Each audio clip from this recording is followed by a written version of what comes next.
Imagine the Earth's atmosphere, also known as the ionosphere, as a thick soap bubble. It is a membrane, a natural electrically charged shield around the Earth, protecting all life from deadly solar radiation.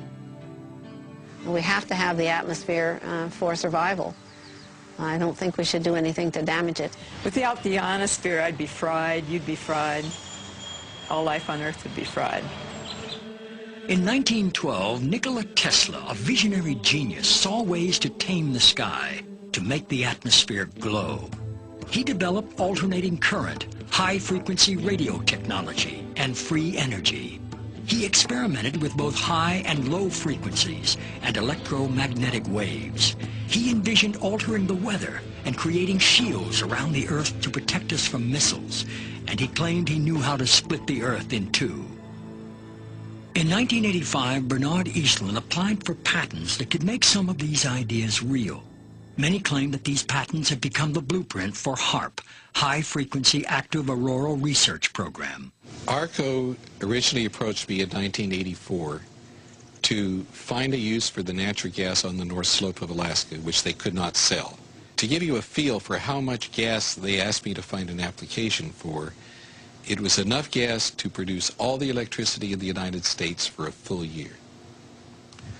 I originated some ideas for military applications and beneficial civilian applications in which that gas would be converted into electricity and then used to power some gigantic antennas.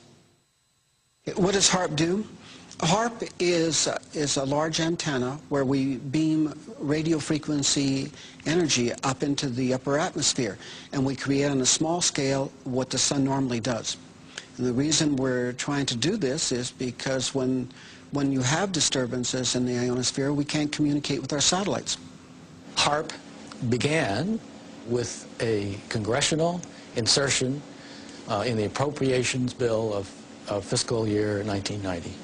In essence, Congress directed the Defense Department to explore the potential for using the auroral regions for improving communications and navigation and surveillance. From there, the assignment came that the Navy and the Air Force were to manage the program. It is people from those two organizations that have worked together for the past 7 years.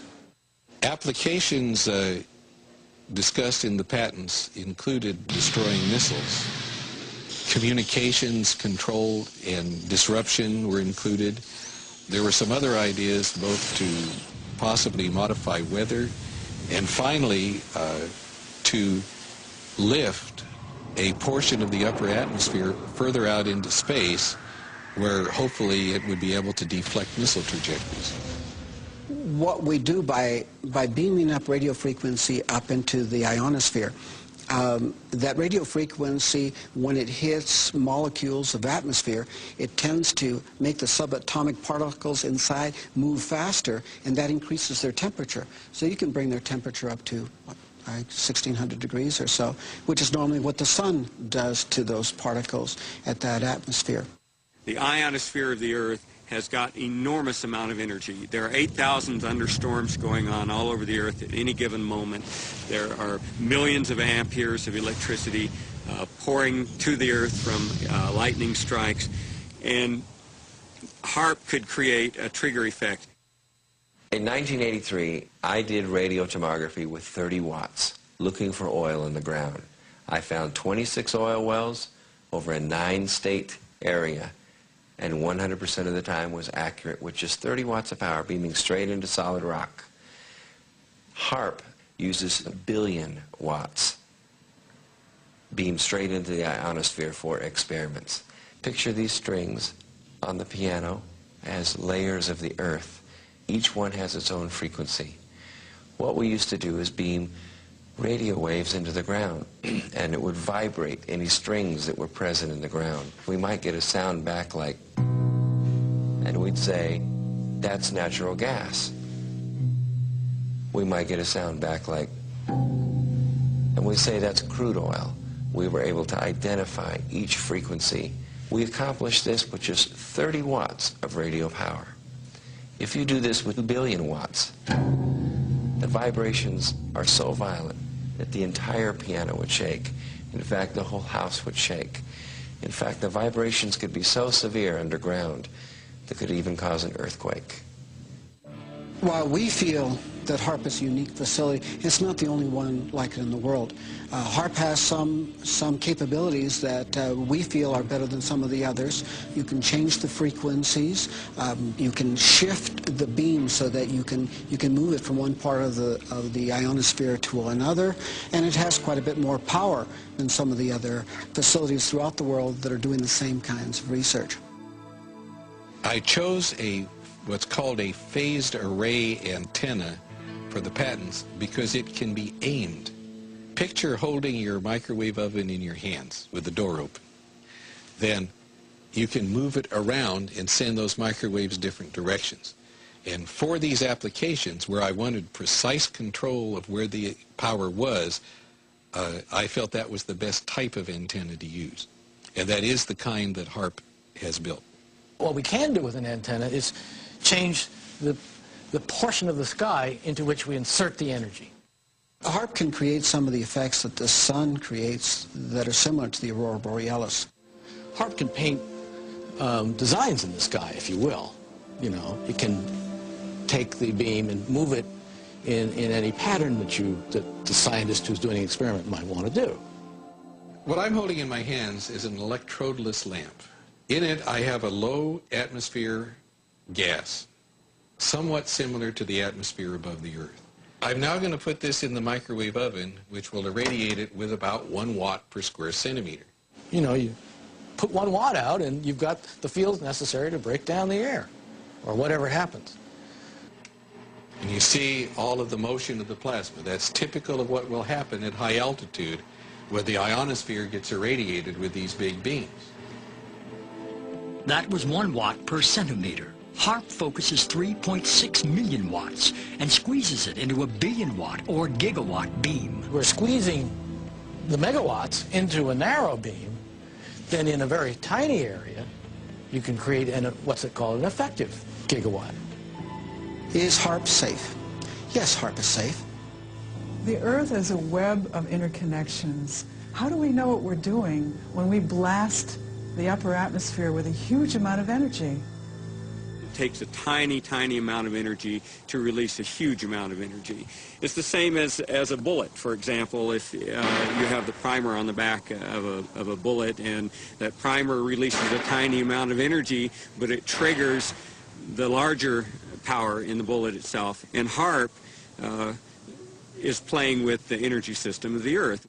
In the HAARP program, we have, I believe right now, 18 different colleges and universities that are working the program with us. University scientists are interested because they're studying science, and this is a major effect on the Earth, and so they want to know more about what it is and what it does. HAARP has no effect on the Earth. HAARP began in the 1980s, and we were just beginning to learn about chaos theory, how a tiny stimulus can change the dynamics of a living system like the human body or the whole living Earth. I don't think the people who developed HAARP were even aware of that science or its impact in the life sciences. Today, our knowledge is much bigger about how tiny effects can drastically shift the health or well-being of a living thing. It is possible with a big beam to take a part of that upper atmosphere and push it out further. What they're not paying any attention to is what's happening to the ionosphere while it's being held 80 miles out into space by this high-energy beam. It's heating up. And all of the molecules in that ionosphere region are absorbing energy out of that radio beam. And if they pick the right frequency to push that plume out into space, that energy may discharge back out of the ionosphere, back down the radio beam, and strike the Earth. And it would be about 100 times the energy released out of a thunderbolt. And that's how much energy would be released. in certain applications, the military acknowledges that it can literally lift the ionosphere. And what they say is, it's not a problem, it's a short period of time, yet when you lift the ionosphere up, the lower atmosphere rushes in and fills that void, which changes localized weather patterns. The Los Angeles Times on April 21st, you said that you told the Associated Press that the American government has created weather tampering techniques so that the New World Order will be able to starve millions of Americans and to control the rest. Would you explain what you were trying to say? Well, what I was trying to say is exactly what I said. There is weather control techniques. We have a complete package on that, which I did not bring, but I certainly will see to it that it is brought in for the record. Number one, the entire patents on the equipment. Number two, Senator Claiborne Pell's complete statement and story of his own that not only does it exist, but that we even utilize it as far back as the Vietnam War. You might want to touch base with Senator Pell.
And I beheld another beast coming up out of the earth, and he had 2 horns like a lamb, and he spake as a dragon.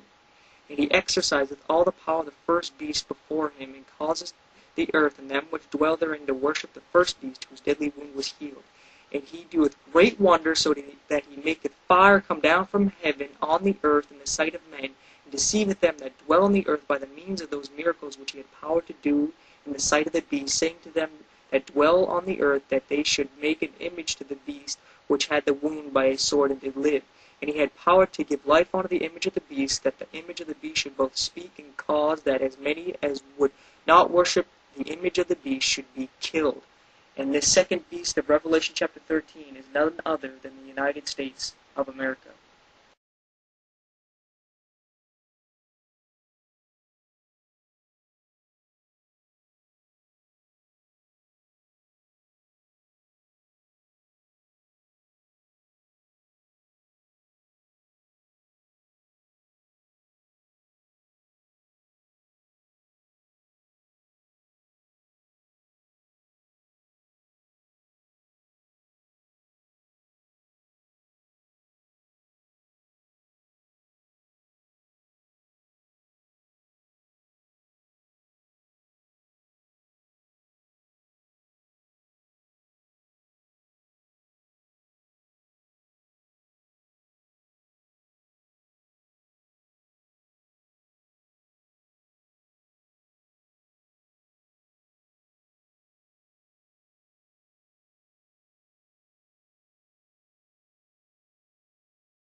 My name is Benjamin Fulford. I used to be the Asia Pacific Bureau Chief for Forbes magazine. My involvement with the secret government started this spring when I interviewed former Finance Minister Heizo Takenaka.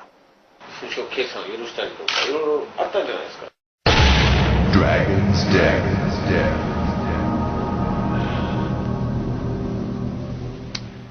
I confronted him with evidence that he had sold out the Japanese financial system to a group of financial companies controlled by David Rockefeller and the Rothschilds.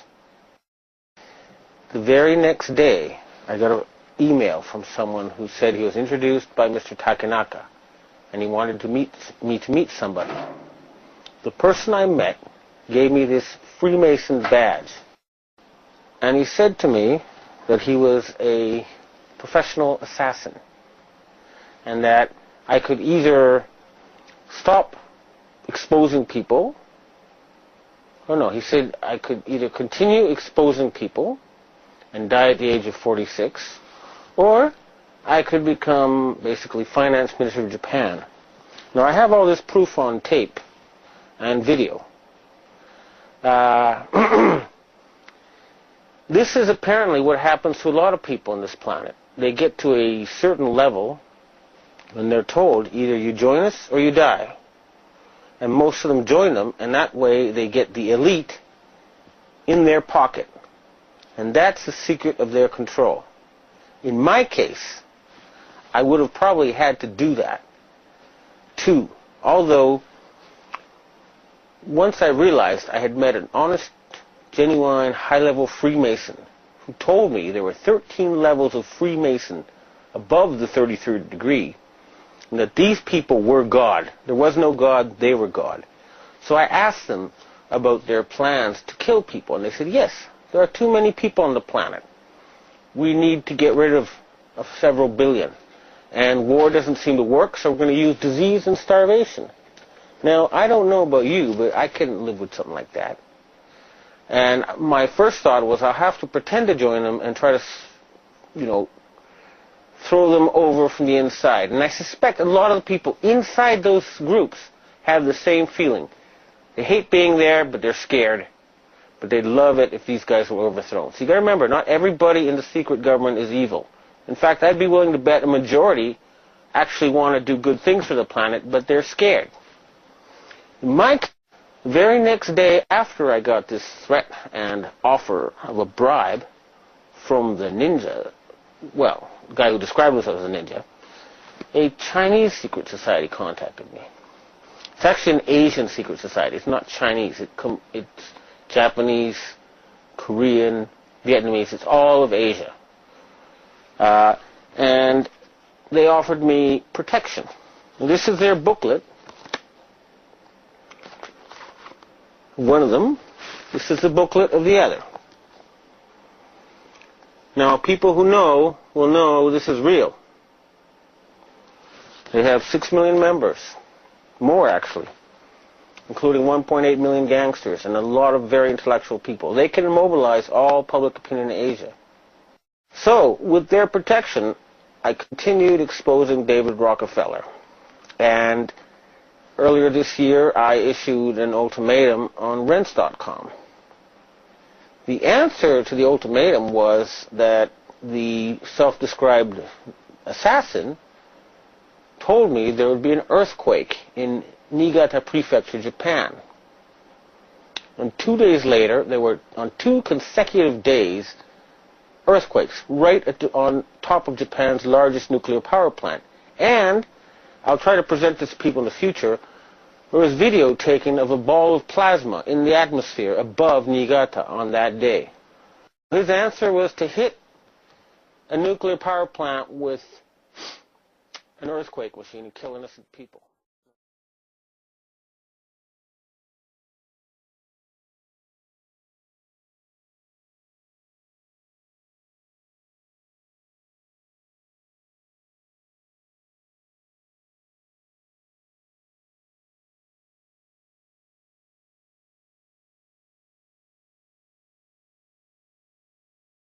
Last year, I confronted Heizo Takenaka, the former Japanese finance minister, over why he handed over control of the Japanese financial system to a group of American and European oligarchs.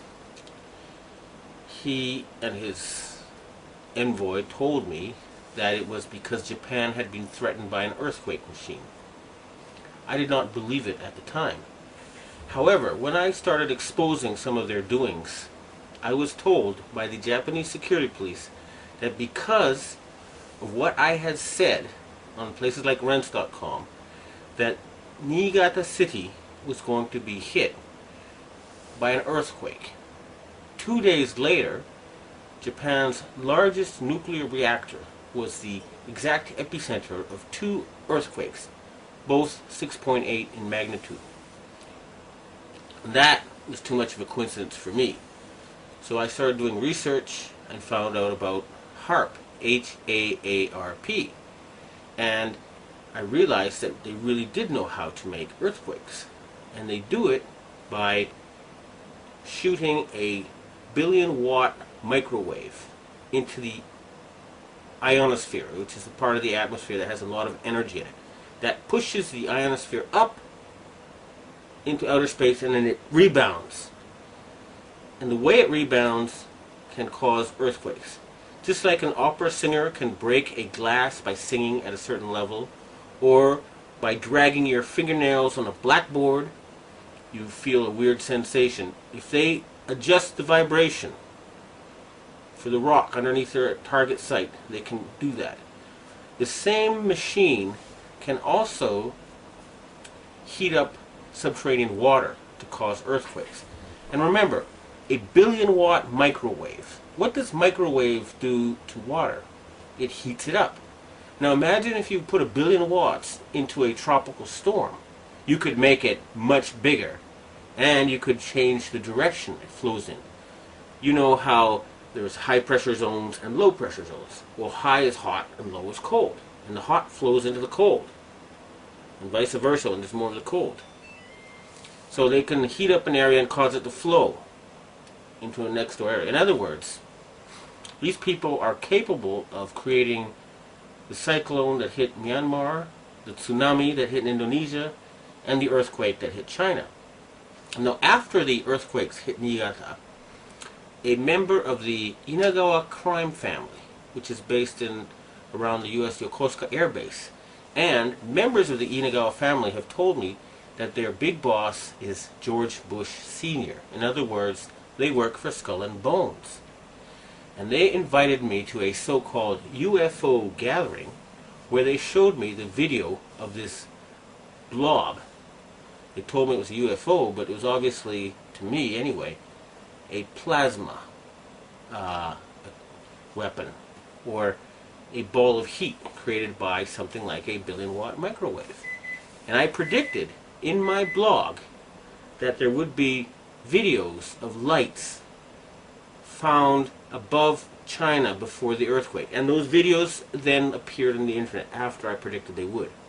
And furthermore, a Taiwanese satellite detected a 50% drop in the ionosphere, in the amount of electric energy in the ionosphere above the earthquake zone.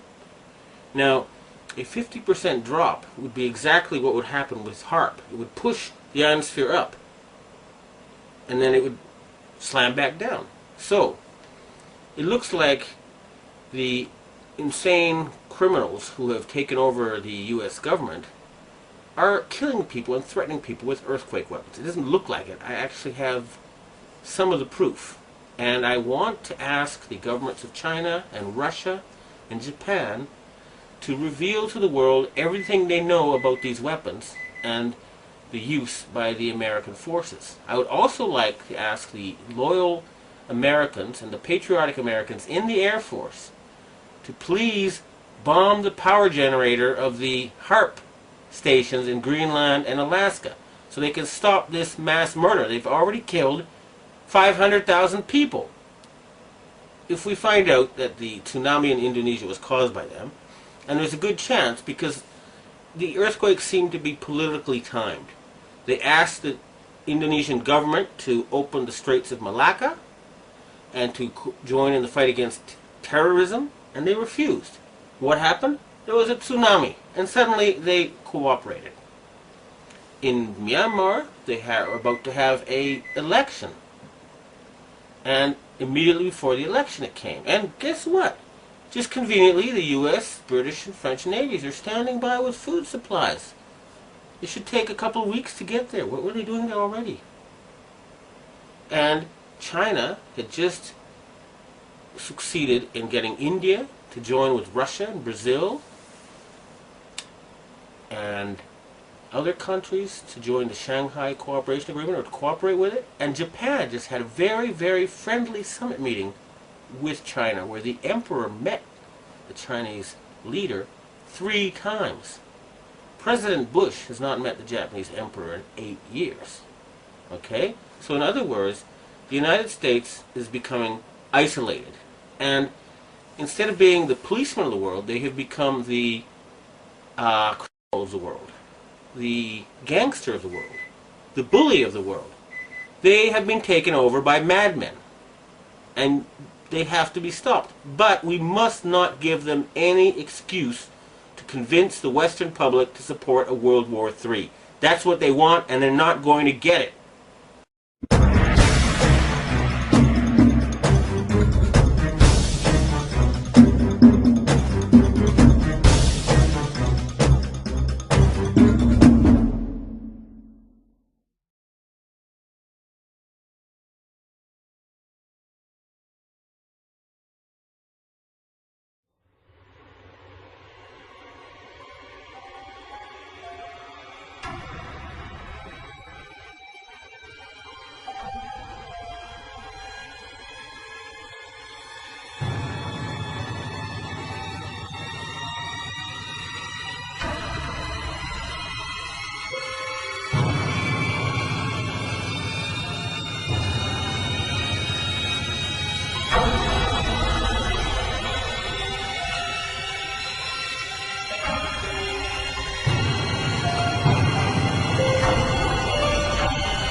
Attention everyone, this is an emergency broadcast. The unpleasant noise you are about to hear coming from your radio is not a mistake. Please do not turn off your radio, but turn up the volume on your receiver as high as it can go, so that you can make the sound we broadcast as loud as possible.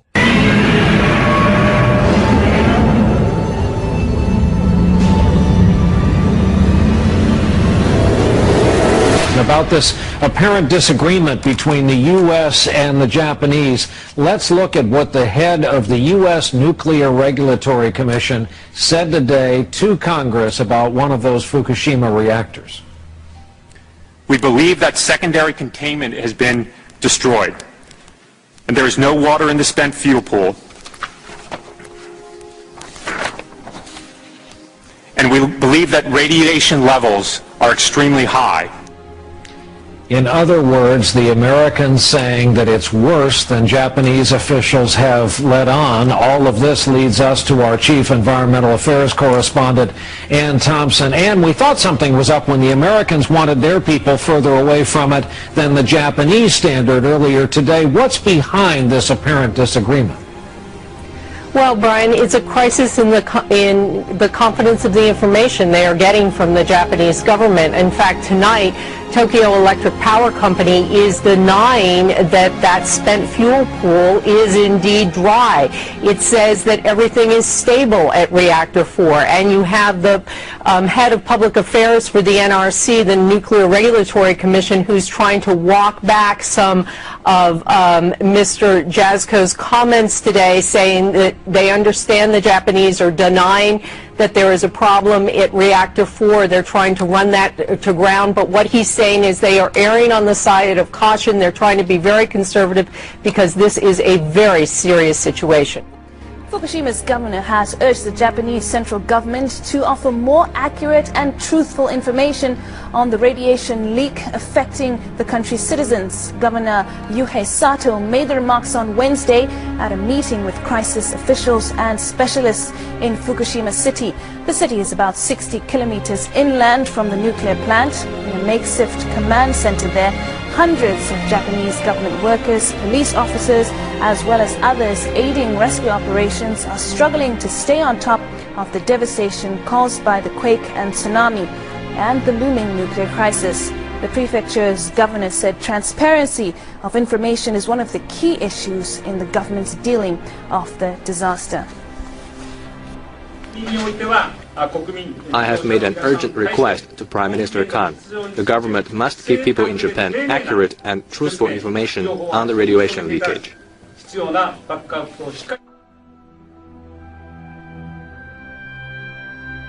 Japan's Prime Minister has addressed the nation as fears intensify about a possible nuclear meltdown at a power plant struck by last Friday's catastrophic earthquake and tsunami. The company running the Fukushima nuclear power plant has admitted meltdown is a possibility following 2 fresh explosions at the complex, and there are also fears of radioactive leakage with reports of damage to the structure protecting the reactor.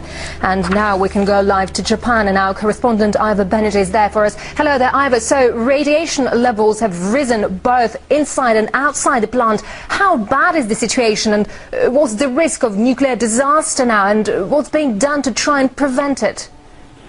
The situation now is very critical indeed. There's a very realistic threat of a nuclear meltdown now. That's according to the Prime Minister, Naoto Kan. He's just come out and addressed the nation, warning people to stay indoors if they haven't been evacuated already. This follows 2 explosions this morning. The last one, previously intact reactors. The second one, actually, one reactor that wasn't even turned on. It had been shut down at the time of the earthquake, and we now could be on the verge of a major nuclear catastrophe. We know radiation has leaked there have been serious radiation leaks at both reactors. The radiation levels are 400 maximum level that's normally absorbed in 1 year. Previously, after the first explosion this morning, those levels were at 8 times, so just in the last few moments they've shot up, and it is a very critical situation indeed. And this is the first time actually that the Tokyo Electric Power Company and the Prime Minister have come out to say that we could be on the verge of a catastrophe here, and there is major very realistic possibility of meltdown. So this is very significant indeed, and the situation is critical.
In the secret, ladies and gentlemen, they are at least, very bare minimum, 50 to 100 years ahead, beyond what you can even imagine.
Trembling, and the rocks are falling down in Sumner, just outside Christchurch.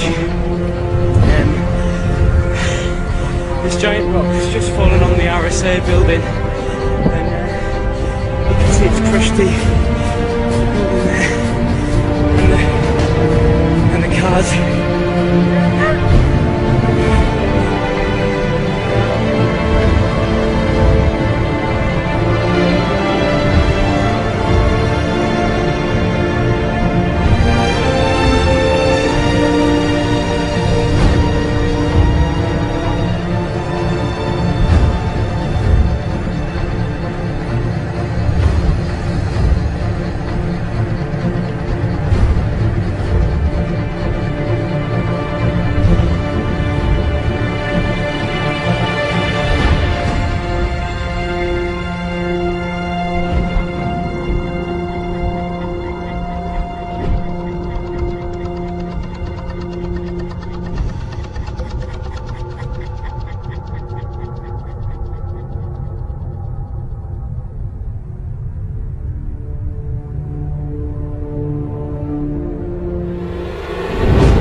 Hi, and you're now with the Forerunner Chronicles. All right, everybody, so if you haven't been watching closely the whole situation that is currently unfolding in Japan, I'm talking about the whole catastrophic nature of the meltdown at Fukushima.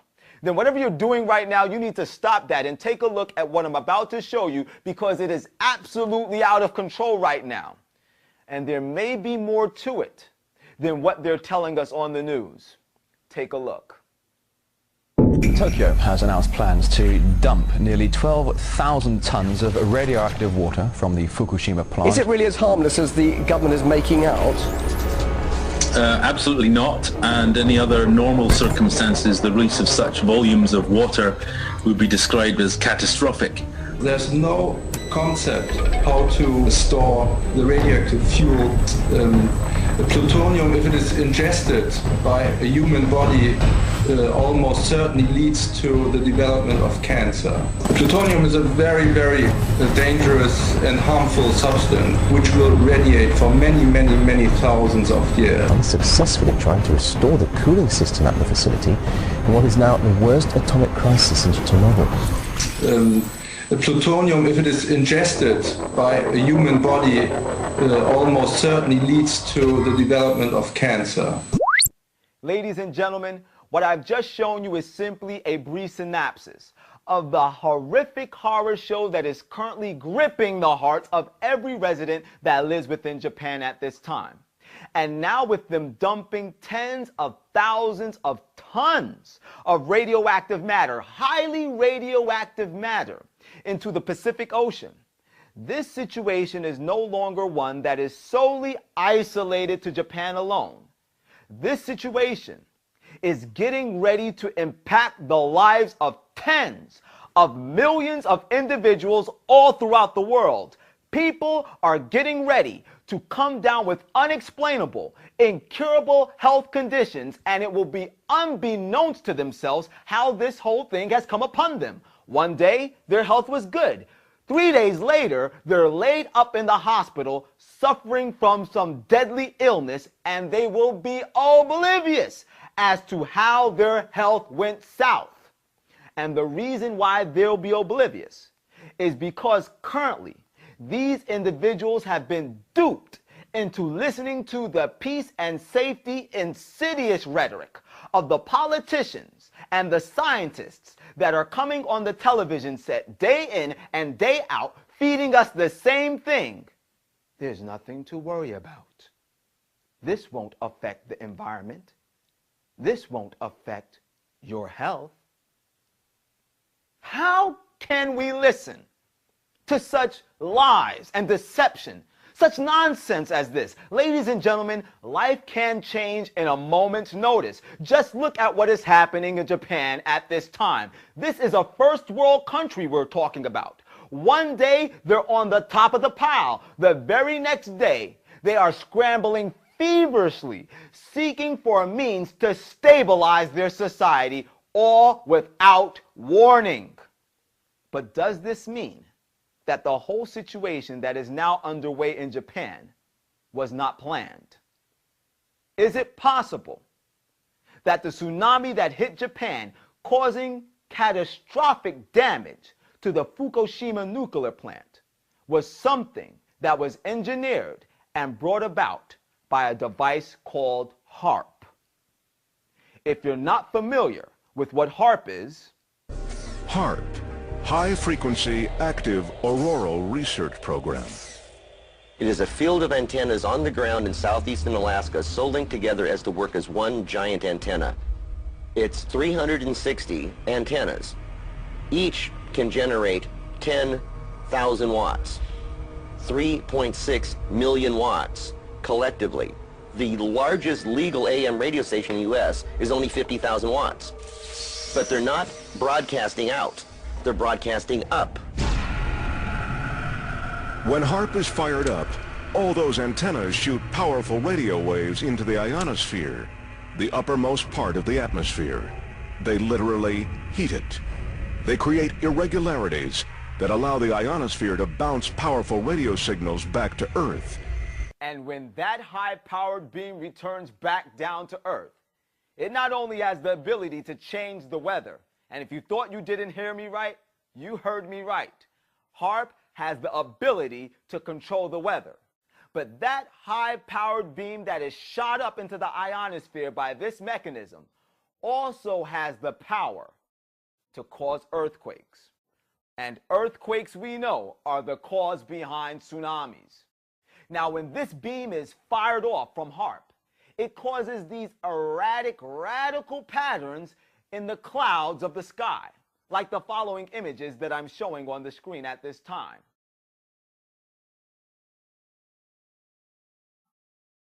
Now, I want you to compare those images that I just showed to you with the following video footage, because what I'm about to show you is actual video of Japan's sky just prior to the tsunami that hit on March the 11th, or should I say on 3/11.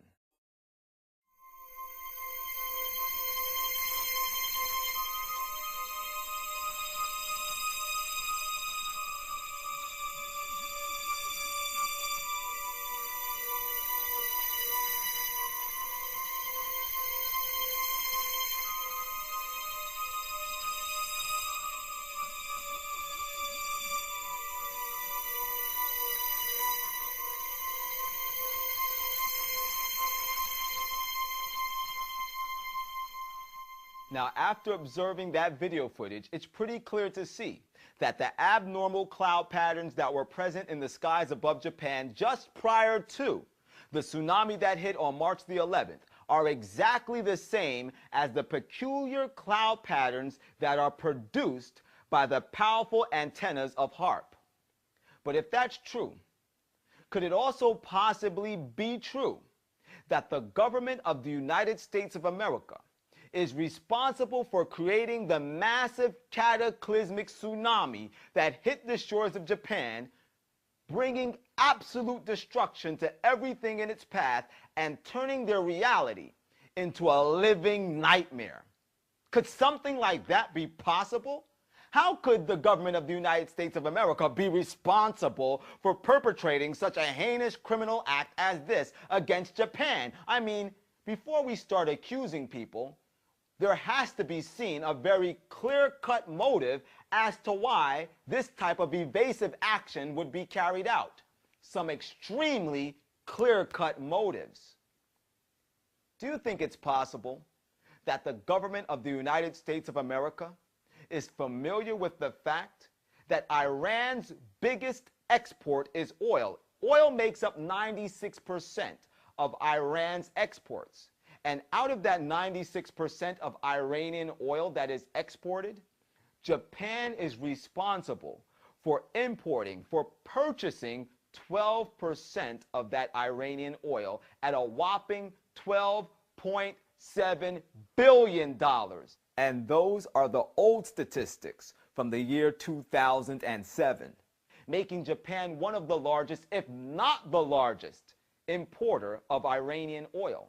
And you know, it takes billions of dollars to develop a feasible nuclear program, a feasible Iranian nuclear program, which the government of the United States of America is dead serious about bringing to an abrupt stop. Do you think our government is familiar with this information that I have just shared with you? Or how about this information? In the February 25th, 2010 publication of the Tehran Times, it is stated that Iran's nuclear program will follow the Japanese model, according to Iranian Representative Ali Larijani. Then, in another notable publication, Japan Today, in June 2010, the Iranian Vice President Ali Akbar Salih is stated as saying that Iran expects Japan to fulfill its promise of helping it to build nuclear power plants. He also stated that Tokyo was so keen for nuclear cooperation with Iran, especially in the construction of new power plants, that it asked Iran not to act hastily in signing contracts with other countries. Now, if you take all of that information collectively, we have more than a substantial reason as to why the United States of America would want to perpetrate such a heinous criminal act against Japan. But that's just me pulling a wild card out of my deck. It might not mean anything whatsoever. But speaking of cards, are you familiar with the Illuminati card game? The same card game that years before it transpired was able to mysteriously predict that the Twin Towers as well as the Pentagon would be stricken by terrorist actions. Uncanny, don't you think? Well, in that same card game, there's an interesting card called Combined Disasters. And on this card called Combined Disasters, we see people dressed in what seems to be traditional Japanese garb. And then in the background, we see a clock tower that bears an uncanny resemblance to the Waco clock tower located in Giza of Tokyo. And if that's just not uncanny enough for you, look at the hands on the clock. The little hand is just about on the number 3. And the big hand is smack dab on the number 11. 311. Ladies and gentlemen, what you choose to do with the information that I have just shared with you, however you choose to react to all of this information, I leave that solely up to your discretion. But one thing is certain. In the Bible, in the book of Isaiah, chapter 24, starting at verse 4, we are told, "The earth languisheth and fadeth away. The world languisheth and fadeth away. The haughty people of the earth do languish. The earth is defiled under the inhabitants thereof, for they have transgressed the law, changed the ordinance, and broken the everlasting covenant." Everybody knows that the world as we now know it is rapidly fading away. Everybody has now seen a haughty people, a proud nation, a first world country, Japan, brought to its knees without a moment's notice. And whether or not you choose to believe that HAARP has anything whatsoever to do with the defiling of this earth at this time, one thing you do know for a fact is that right now in Japan, there is a radioactive chemical dumping frenzy that is taking place that is corrupting and polluting and defiling the waterways of our world. And as a result of these present activities, people all across the world, tens of millions even, are getting ready to suffer from cancer like the common flu. And that's no joking matter. And you shouldn't be shocked or amazed at this information, because the Bible has already warned us that this would be the state of affairs that we could look forward to just minutes before the conclusion of this earth's history as we presently know it. This is what Jesus told us in the book of Matthew chapter 24, starting at verse 7, which says, "For nation shall rise up against nation, and kingdom against kingdom, and there shall be famines and pestilence and earthquakes in diverse places." Whether you read the Bible or not, whether you believe in Jesus or not, I'm almost 100% certain that you have heard someplace by some means that just before the world comes to an end, there'll be earthquakes happening in different sectors all throughout the globe. Whether you believe in the Bible, read it or not, believe in Jesus or not, I'm almost 100% certain that you have heard that there will be pestilence, disease happening in epidemic proportions all throughout the globe just before the end of this world. And that is exactly what we see unfolding at this time right before our very eyes. And the Bible tells us in the very next verse, in Matthew 24 and verse 8, "And all these are the beginnings of sorrows." That word sorrows in the original Greek means birth pangs or labor pangs. What we're talking about here are labor contractions. In other words, all of those prophetic events are the beginning of the labor contractions. Anybody that knows anything about childbirth knows that a pregnant woman must wait until her contractions are about 5 minutes apart until she can truly expect for the time of her unborn child to be delivered. And Jesus has given us this astounding object lesson from human nature to superimpose it on these prophetic events, that we might have a guide to help us know as to when the time of the deliverance of God's people is near at hand. When we see these prophetic events, like earthquakes and pestilence, happening rapidly one behind the other, we may know for a surety that the time of the appearance of Jesus Christ for him to deliver his people is at hand. And ladies and gentlemen, we are going to need Jesus to deliver us. Why? The Bible tells us in the very next verse why we're going to need deliverance, in Matthew chapter 24 and verse 9, which says, "And then shall they deliver you up to be afflicted, and they shall kill you, and ye shall be hated of all nations for my name's sake." It never says here, Jesus never says there, "And then shall I rapture you out of the world so that you experience no suffering, so that you don't have to go through the tribulation." The Bible doesn't say that because Jesus never said that. What Jesus said, who has all truth, who is our master and our king, what he said is that then shall ye be afflicted, then shall they kill you, then shall ye be hated of all nations for my name's sake, because by faith you are walking in obedience to all of my commandments. That's what's going to happen. And in that time of tribulation, Jesus will come to deliver his people. But are you preparing so that Jesus can deliver you from that time? Only those who are grabbing hold of the power of the Spirit of God to separate from their sins and to live a life of righteousness, a life that reflects the beauty of Jesus Christ, will be prepared for that time. But the majority of us, we're not preparing. We're not even thinking about preparation.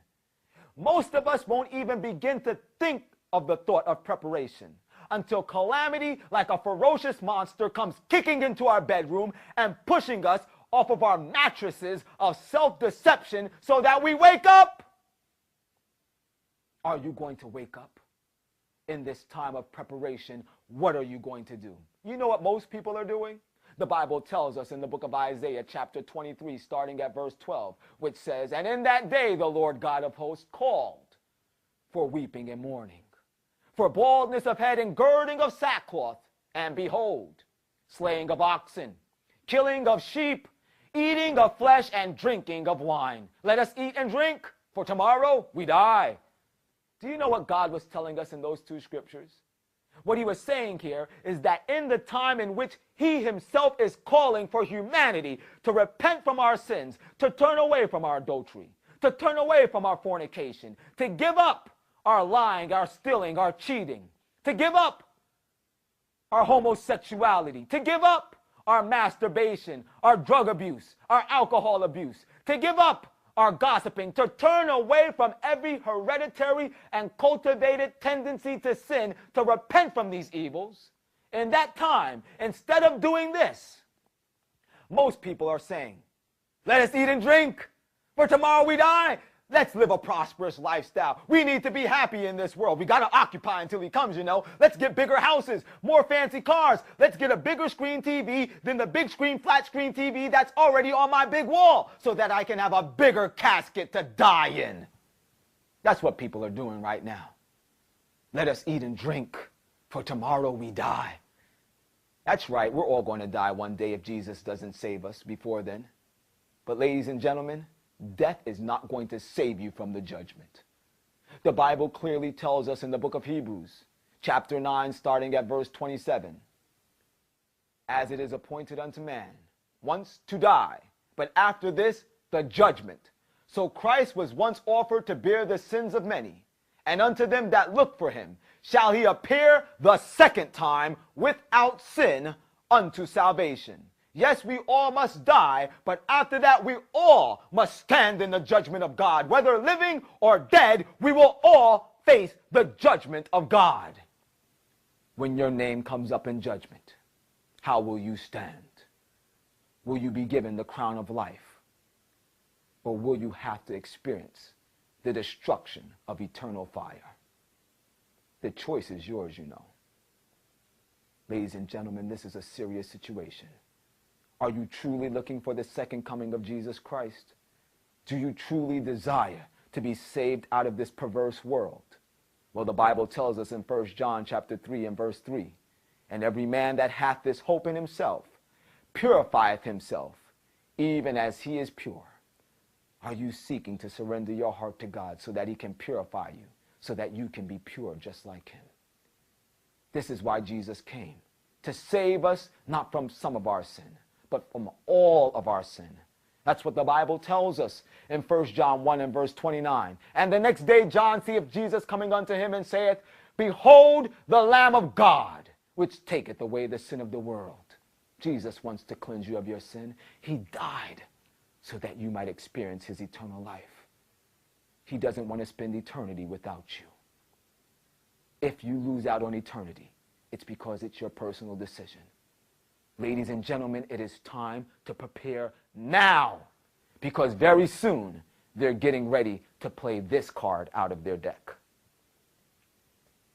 And when they play that card, the Bible tells us in Revelation 13 and verse 8, and all that dwell upon the earth shall worship the beast, whose names are not written in the book of life of the Lamb slain from the foundation of the world. If you have not separated from your sins through faith in the cleansing power of the life of Jesus Christ, you will worship, you will pay homage, you will bow down to the beast, and you will receive his mark. The choice is yours. This is the Forerunner. And as always, whether you like it or not, the truth is the truth.